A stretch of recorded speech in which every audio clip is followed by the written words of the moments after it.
زي خبركم تخطاتلتنا حجي أفريقيا أب سمونزي سموناوي بعوض أرجاي زدالو أبرادي إرنا بزعبو زملكت أتكرو فليز بلي مزي أب إسرائيل تخسيت زلو خونتات بزتحاز كنزرارب عوض أب مسمرالو عوض أرجاي أبزي زحلف سلسة 4 معلتات فوليا أرستيا غالبو عالم السحابة قدالو نسود مانتايو إسرائيل ድሕርቲ ቃዛ ሓማስ ፈንጢሶም ኣትዮም ዝገበርዎ መጥቃዕቲ ትቦ ዘላ ግብረ መልሲ ዓለም ሙሉእ ኣብዚ ይዛረብ ዘሎ ሃገራት ኣፍሪቃ እውን ልክዕ ተኸልእ ክፋል ዓለም ኣብዚ ጉዳይ እዚ ዝዓበየ ሸፈነ ሂበንኦ ኣብ ሜድያታትን ወላ ኣብ መግለፂታትን ንሰማዕ ኣለና እሞ ሃገራት ኣፍሪቃ ኣብዚ ናይ እስራኤልን ፍልስጤምን ጉዳይ እንታይ መርገፂአን ሒዘን ዘለዋ ብልክዕ ሃገራት ኣፍሪቃ ክንብል ከለና ልዕሊ 54 እንዴን ግን ምናልባት ናይተን ፍሪ ዝበላ ወይ መግለፂታት ዝተፈልየ ዘውፅኣ እስኪ ዓወታይ ኣሎ سلام ما صبوك أنا هاكون تساقبر عدم كان خيال لي ولا كوجاشات زيكونكو أجي هاجرات أفريقيا أنا لكرنا 54 هاجرات عندين جن مجمع عند حبرة أفريقيا رينا حبرة أفريقيا بهصوص دويلو ناب تنقلتي وجنات ناب نايز الرب ما أدي ونايب سلام ما أدي خملا ساي كوف كبلا يتسوي له جن أمونغو أفريقيا وين هاجرات السفلة رأي مرقت له نامنت دبو أفريقيا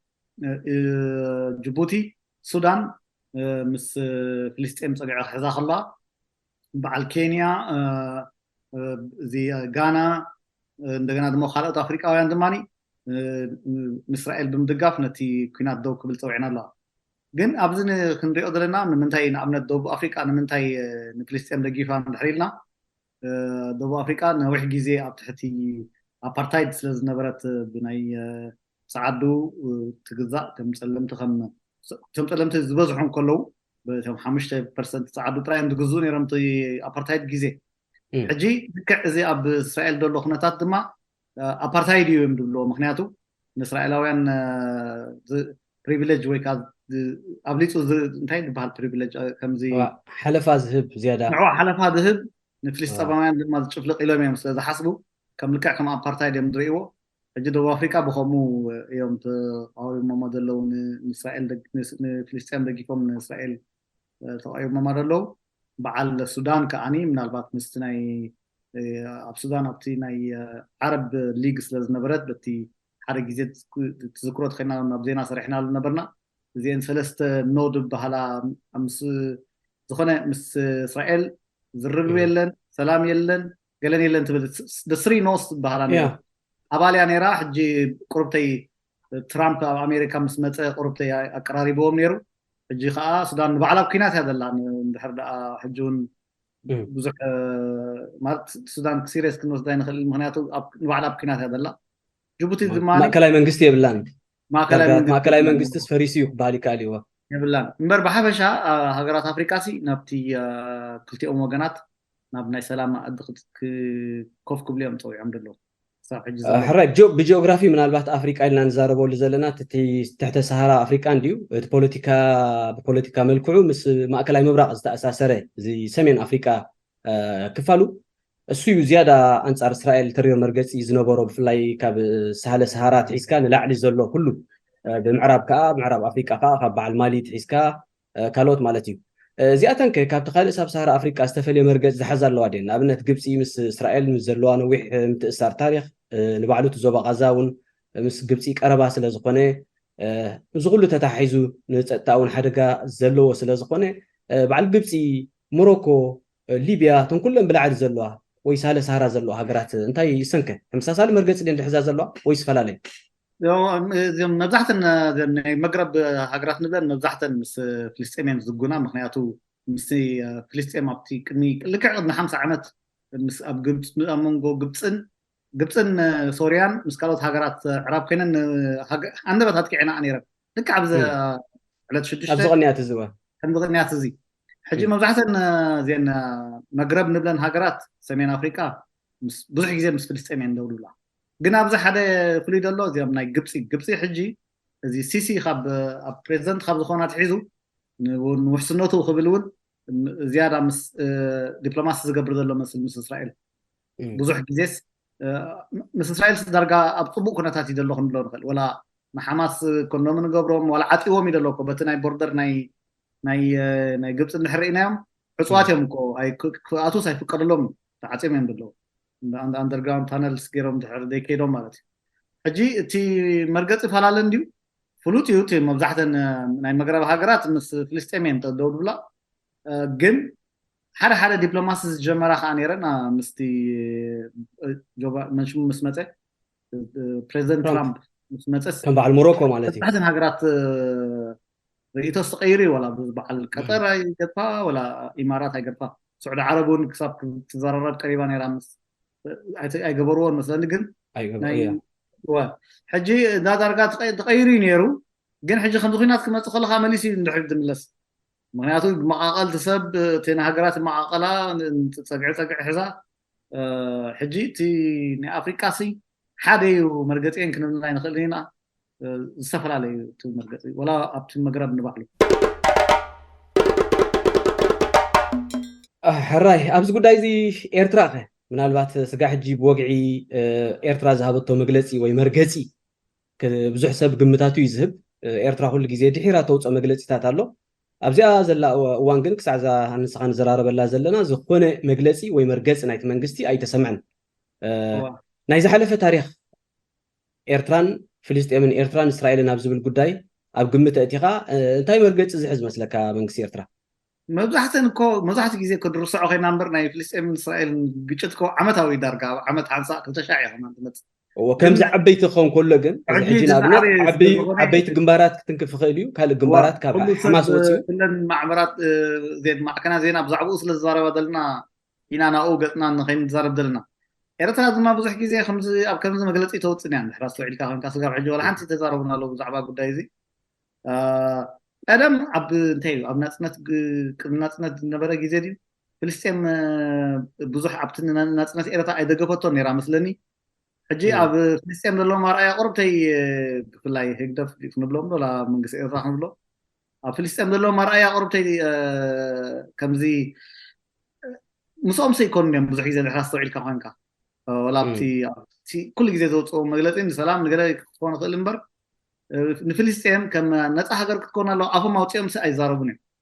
نصور مرجع سايكونه نصور مرجع سيبلهم حجونا يوطونا له ولا حنتي نقرأ يسمعون ولا يراقون لهم بركة مس أمانجو إسرائيل إيرتران زلوا زمدنا زحلف ناي مودة سمعناه أمباسادرنا بإيرترا استلقى بإسرائيل ننقص إيرترا نتناتو كريدنشالز كي تقبلوا نوع سلز جبرة 5 ملسة وجن إسرائيل سمعنا إيرترا ولا حنتي بلتن زمدنا إيرتران إسرائيل كم يزلوا مسلكه من البات أمنية أنت هتعطيك إسرائيل نكو خبتي جاز حتى لما تيجي خبتي حد جزء بخلاي إيران ناب دسيتات إيرترا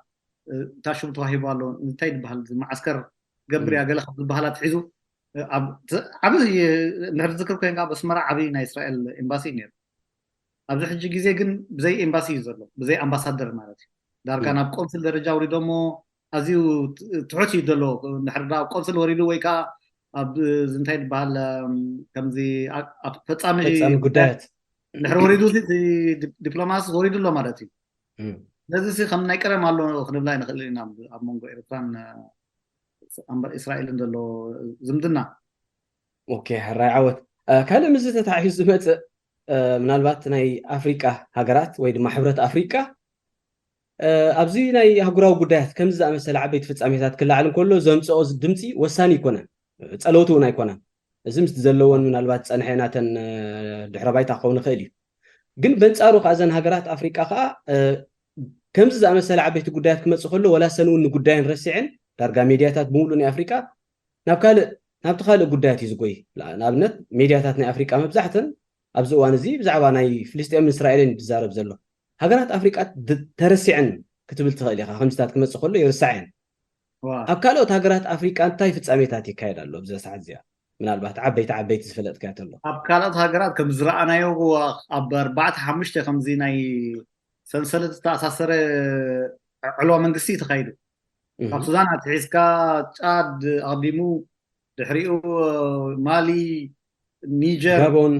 كابون تحتو ريدو كله علوة من قصي تخيلوا زين هجرات زين مثلا حجاب تحتو وتهدرات عند الله تحتي ديمقراطية ونيبلن حجينا عملت مالي زي قداي زي تتقيمهم زيهم عطقات كاب زيهم ناي قارق عطقات كنا حجون هاجر كمسرت ذا حسيبهم نبرو كبيد مدقعتهم زكايد دولونا بمالي زي قفي حمايتهم نحيزهم الله فرنسا خا سለ تقللا وطي دلا ودب حبرات هاجرات وطي سለ زلو زيهم ناي عطقات ناي اسلامويان عطقات كلهم مخرينا بمكنياتهم بش الاسلام سለ زاربو كاساقسو حجي ازي سفيح مريت እንዳحازيم زلو كم تقدم حجي قدم 12 عامل ገይሮሞ ዝነበሩ ድማኒ ሃገርናቶም ክምስርቱ ክእሉ እዮም ሕጂ አንደበት ምክንያቱ ሓደ ፈረንሳይ ኣላን ውድብ ሕቡራት ሃገራት የለን ወላ ሓንቲ የለን ሰራዊት ናይ ማሊ ድማኒ ረዋ መንግስቲ ካይዱ ግን ወላ ሓንቲ ዝገበሮ ለውጢ የለን ሕጂ ንኣብነት ኣብ ማሊ ጥራይ ድሕሪና ኣብ ኒጀር እውን ከምኡ ወላ ቡርኪና ፋሶ ሕጂ እቲ ፀጥታ እንሲ እንዳባእሰ ይመፅእ ማለት እዩ እንዳተመሓሸ ኣይመፅን سخا كم سنسلتاوي دخانة شجر عقدتي ملنا بحري خير ما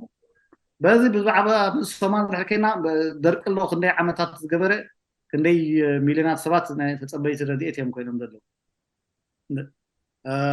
درجة أو أفريقيا سي بزح بوتات شجر الله خندي المخرينا جين أفريقيا خم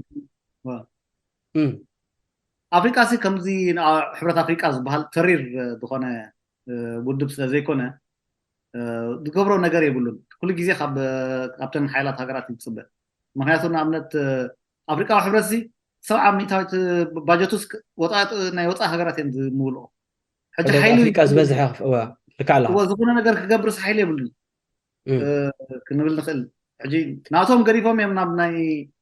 ናይ እስራኤል ገለ ዝዛረቡ ብዙሕ ግዜ وكالة تحز خيل تايو أب كالة هجرات زقاتم أفريقيا مبزحت جزية تتصبايت زغونات أفرايت تايكوناتنا بزح قدات ولا كواتنا تا تزبزح معدنات ولا نترى نجارات كاب أفريقيا أزمة استخونة جن ولا كم مجبت حسكات تتصبايت أب كالة هجرات زقاتم في تسامي بقت تاينا أفريقيا أتصلوا نابنت أب يوكرين راشان دقاتم مغناتات حسرت أغلي أب أفريقيا قاتمو بفلاي أب كالوتنا قاتمو ديو أزنا فلسطين من إسرائيل زقاتن موقع بأزا مس مقانو قيب حرونا افتخباب سلزلو دروني أمريكا مراقب كيرنا لو نبتوتا حدا نايس تشجر كم زلو فتير له أزنا أفريقيا هجرات أفريقيا بفلاي دما إرترا بتركبو وجن انتي تسقم كم سخل الكاتجمت عجي حسبون إسرائيل كل واي بقيب حري بتي شاف يعني إيش هذا عمر بإلات ولا زي باب إلمن دبولا زي تحت ولا نحر عطي أموكو لوكت قبل بلاي علم ملو نقدون درجة سان عمشة ميتايتنا علم نقدر بويد معللة زغير بحريد معللة حجي عمت أستاذ عسرت شح مراقب ناي نقدي ملا لسابق يا نقدي ملا لسا هو حجي بزح نابز بفلاي نابزي نبرع أفريقيا دلوا هجراسي بوين زتكما دحرينا مالاتي خب إسرائيل دمتصب بزح أفريقيا تتكم نجارات هلو ناي تكنولوجين إسرائيل أبزح حجي قربا جيزي بزح دبلوماسية وتعرضات تقدر نيرام ما أفريقيا هجرات بفلا حرشاد ميكات تكنولوجيا حرشاد ميكات بزح هي إنفست تقدر كنيا مهنياتو دبلوماسية أتم حاجة سلز نبرة ولا بحبرة أفريقيا وان كم تعذبت تكون بزح جيزي حديثة كساحجي سنة تجار لا تسعر لي أنا نيرها حجي إسرائيل سي دبلوماسية أمس أفريقيا تحيل يا سنها أب حق زرباب ناي حرشان ناي تكنولوجيا حرشان دين نجارة تبركت له هيك مثلا هجرات تعبيرات سرع جن زي قبضنا سي كم تناي يوكرين نعملت ناي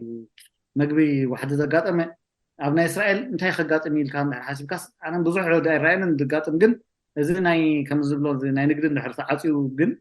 أو بتصحني هاي مثلنا أو بتصح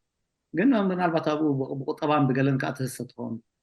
أفريقيا إسرائيل مس أفريقيا زيادة تجبر زمدنا كله زغنا زمدنا متشم ربحها مزانزي كان هاتاتو جن إسرائيل زيادة سقطت له زمدنا أنا بنت مس رواندا أنتنيرو إرتراوين لمسقواقي مبزحتو إرتراوين نبرواندا نملاسي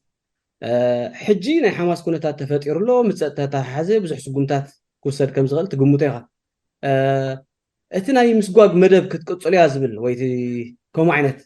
كل غالي نانو تايدي حج مسيلكا تكوناتات نعمنت عبد مونغو دقفتن تقاومتن ناي إرتراوين دا قاتي مزقني بأستات كنعزبو خمس قننا من قصة إسرائيل عبي باتوكرو يخطم تنيرو ولا بنيامين نتنياهو غير ترى بقدام مينستر بنيامين نتنياهو غير ترى فيت زاري بدو حجي قال لنا قالك جوبريوم دعي كلهم تقليلهم ترى كيسقوم كلها ناس سقات نيرنا مهنياتوس توم كله تي دقافين تقاومين ده تسويقو سابيك خيد ويكا أنت قدر حجي ود يعني 10 قليم كادخون حجي إذا أب كناتاتن كله يوز كناتات هقات إمدلو حجي نجزيو رسعوه هونيم بزعبان إيرتراوين قد إلى حسب أنا እምበር ተታሒዞም እዮም ነይሩ ኩሎም ማዕከናት ዜና ፖለቲከኛታት ብዛዕባ እዚ ጉዳይ ኤርትራ እዮም ዝዛረቡ ነይሮም ብፃዕቂ እዮም ዝዛረቡ ነይሮም ክቕፅልዎ እውን እቲ ሓደ ነገር ክንርድኦ ዘለና እስራኤል ንኤርትራውያን ከም ስደተኛታት ኣይኮንትን ተቐቢላቶም ዘላ ከም ወረርቲ ገሊኣ ተእትብሎም ከምዚ ኢንፊልትሬትስ እዮም ኢንፊልትሬተርስ ከም ወረርቲ ገይራ ተቆፅሮም ሕጂ ሰሊኾም ዝኣተው بصلي داتو قال بقى نايكو تبع تقم دلهم قال ملتات ياتبلهم حاجه هذا معلس خذ لي عدل برا اخف كل يدلهمنا حجي هذا استعذبكو فلي ነገር ግን ኣብ መንጎ ኤርትራውያን ዝውግእ ምስተላዓለ ብዙሓት ኤርትራውያን ብእስራኤል ከማሩ ጸኒሖም ኣብዚ እዋን እዚኣ እስራኤል ይድግፍሎ ኣብቲ ግጭት ማለት እዩ ብዙሕ ምክንያታት ክልዎ ኽእል እዩ ካልእ ጎኑ ዝተዓዘብክዎ ከዓ ናይ ኤርትራ ማሕበረሰብ ኣብ እስራኤል ዘለው ብፍላይ ናይ ብርጌድ ንሓመዱ ብዝብል ስም ዝተጠርነፉ መንእስያት ሰማያዊ ማልያ ገይሮም ነቲ ብሰንኪ ኩናት ዝተመዛበለ እስራኤላዊ ሓገዛ ምብፅፃሕ ወይ ካልእ ኣገልግሎታት ኣብ ምሃብ ናይ ወለንታ ስራሕ ክሰርሑ ተዓዚብና እዚ ኔጌቲቭ ድዩ ክፈጥር ወላ ፖዚቲቭ ከም ግቡእ ፖዚቲቭ እንዲ ክፈጥር ዝግብኦ ግን እቲ መንግስቲ በዚ ክፅሎ ክእል ድዩ መንግስቲ ናይ እስራኤል መንግስቲ ዝኣክል እኳ ከምዚ ዝፅሎ ኮይኑ ይመስለኒ ማለት መንግስቲ ዝኣክል ምናልባት ቁርተይ ከምዚ ኣፍልጦ ህቦ ኾኑ ምናልባት እውን ምሻሎ ከም ኣፍልጦ ወይ ከም ሕዝነት ከም ሶሊዳሪቲ ከም ገለ ክሪእዎ ክእሉ ኾኑም ይብላና ከምዛ ዓብይ ናይ ፖሊሲ ለውጢ ዘምፅእ ግን ኣይመስለኒ ምክንያቱ እስራኤል ሲ በቃ ዳርጋ ኣፍሪቃውያን ስደተኛታት ኣይደሊና ይድብል ኣነ ምክንያቱ ነቶም ኩሎም ናይ ኣፍሪቃ ባክግራውንድ ኣለዎም ወይ ድሕረ ባይታ ዘለዎም እያ ሽግር ትፈጥረሎም እምበር ካብ ሙሉእ ዓለም መፂኡ እኳ ብእስራኤል ዝሰርሕ እዩ ሰብ ብሰሪሑ ንዓዱ ከይድ እዩ ኣብዚ ንህና ግን ናይ ኤርትራውያን ጉዳይ መብዛሕትኡ ንዓዱ ክምለስ ኣይክእልኒ ምክንያቱ ዓዱ ምስ ተመሰ ዘጋጥሞ ሽግር ስለ ዘሎ ሕጂ እዚ ናይ ብርጌድ ንሓመዱ ዝሕግዙ ዘለው ፅቡቅ ነገር እዩ እዚ ኣሉታዊ እወታዊ ነገር እዩ ይሓስብ ከምዚ ለውጢ ዓብይ ዘምፅእ ግን ኣይመስለኒ ንድዒ ምናልባት ኣይፍለጥን እዩ ግን ምክንያቱ ኣብ ግዜ ሽግርካ ዝሓገዘካ ሰብ ኩሉ ግዜ ብርቱዕ ጎኒ ማለት እዩ ወይ ኣላይ ከምኡ ጥራይ ዘይኮነ ከም ጎነፃውያን ጥራይ ክግለፅ ፀንሐ ሕብረተሰብ ለካ ሰብኣውነት እውን ኣለዎ ማለት ጎነፂ ፖለቲካ ስለ ዝደፍኦ ናብ ጎነፅ ዘምርሐ እምበር ጎነፃዊ ኮይኑ ኣይኮነን ኣብቲ ሕብረተሰብ ኣብ ሽግሩ ኣብ ፅቡቁ ሓደ ክፋል ናይ ኢንቴግሬሽን እንድዩ ኣብ ኩሉ ናይቲ ሕብረተሰብ ናይታ ትነብረላ ሃገር ምውሳእ ሓደ ክፋል ኢንቴግሬሽን እዩ እዞም ኤርትራውያን ከዓ ዝገበሩ ኣበርክቶ ምናልባት ኣብ ልዕሊ ህዝቢ እስራኤል ፀለእ ከም ዘይብሎም ዘርኢ እወታዊ ስጉምቲ እዩ ዝብል መደምደምታ እዩ ዘለኒ ንዓይ ተነብረላ ዓድኻ ዓድኻ ብዙሕ ግዜ እኳ ንኣብነት ኣነ ስዊዘርላንድ ሽግር ተዘጋጥማ ሲ ቀዳዲመ ኣብቲ ቅድሚ ግንባር ክጠጠሙ ዝበልኩም ምክንያቱ እቲ ፍልልዩ ግን ከምኡ ይኮነን ኣብ እስራኤል እታ ሃገር ነቲ ኤርትራዊ ሕማቕ ኣተሓዛ እያ ሒዛቶ ናይ ወረቐት ፀገም ኣሎ ናይ ኩሉ ተሓሕዛ ማለት ሴግሪጌሽን ኣሎ ይረኣየካ እዩ ስዊዘርላንድ ከምኡ ይኮነን ክኸውን ይኽእል እዩ መጥሉ ዞባኮ ከም ጌቶ ዓይነት ኮይኑ ዘሎ ዳርጋ ዝመስል ኣነ እኳ ብዙሕ ኣብ ደገ ስለንሪኦ ከድካ ነርካ ስኻ ኤማ ርኢኻ ነርካ መስለኒ ከይደ ነይረ እስራኤል እሱ ይኮነን ከምኡ ዝገብረካ ኮ ትነብረሉ ሲስተም እዩ ኣብ ኩሉ ንኣብነት ገዛ ክትካረ ዘይትኽእል እንተኮይንካ ኣብ ዝደለኻዮ ቁጠባ ዝሰርሕካዮ ገንዘብ ድላይካ ክትገብሮ ዘይትኽእል ክትገዝእ ዘይትኽእል እንተኮይንካ ወረቓቕቲ ብስርዓት ዘይብልካ እንተኮይንካ ከይፈተኻ ናብ ሓደ ደረጃ ከም ትእከብ እዩ ዝገብረካ ምናልባት ሱ ሲስተም ናይቲ ሃገር እዩ ስለዚ እዩ ከምዚ ዓይነት ክስተት ከጋጥም ከሎ እቲ ኤርትራዊ ኮሚኒቲ እወታዊ ኣበርክቶ ክገብር ከሎ ንኢንቴግሬሽን ቁሩብ እዩ ሳቶም ድንፅልዎ ደሎ እምበር ንኢንቴግሬሽን ቁሩብ እዩ ከም ሓደ ተነፂሉ ተባእሳይ ሽግር ፈጣራይ ጥራሕ ክሪእዎስ ኣይግባእን ነይሩ እዚ ኢልካ ግን ትነብረሉ ሃገር ትሰርሓሉ ሃገር ትበልዓሉ ሃገር ትቕመጠሉ ሃገር ቅመጠሉ ምዃኑ ይተርፎን እዩ ኣብዚ ግን ክንጠቕሶ ዘለና ማለት እዩ ብዘይ ቃል ዓለም ሰብ ከዓ ብሃይማኖት ሪኦ እዩ ነዚ ዝገርመካ ብሃይማኖት መልክዕ ይሪኦ እዩ ንኣብነት ኣማነ ክርስትና ዝኾነ ንእስራኤል ይሕግዝ ኣማነ እስልምና ዝኾነ ንፍልስጤም ይሕግዝ ኣዝዩ በቃ ዝንቡዕ ዝኾነ ረኣይ ኣሎ ኣብዚ ኣነ ወላ ብሶሻል ሚድያ ክሪኦ ከለኹ ሕጂ እቲ ሰብሲ ብሃይማኖት ተደሪቑ ይሕግዝ እምበር እንታይ ሽግር እቲ ናይቲ ሃገራት ናይዘን ክልተ ሃገራት ክንብለና ይኽእልና ናይዘን ክልተ ወገናት ሽግር እንታይ እዩ ትመበቀሉ ንምንታይ ኣብ ዝበፂሑ ኣሎ ሕራይ ዓወት ኣመዛዘም ገጽና ኢና ንኸይ ዘለና እስራኤልን ፍልስጤምን ኣብዚ እስራኤል ካብ ሃገር ካብ ተቆም ካብ 1948 ኣትሒዛ ክሳብ ዝእዋን እዚ መጀመርያ ምስ ጎረባብታ ብፍላይ ከዓ ምስ ፍልስጤም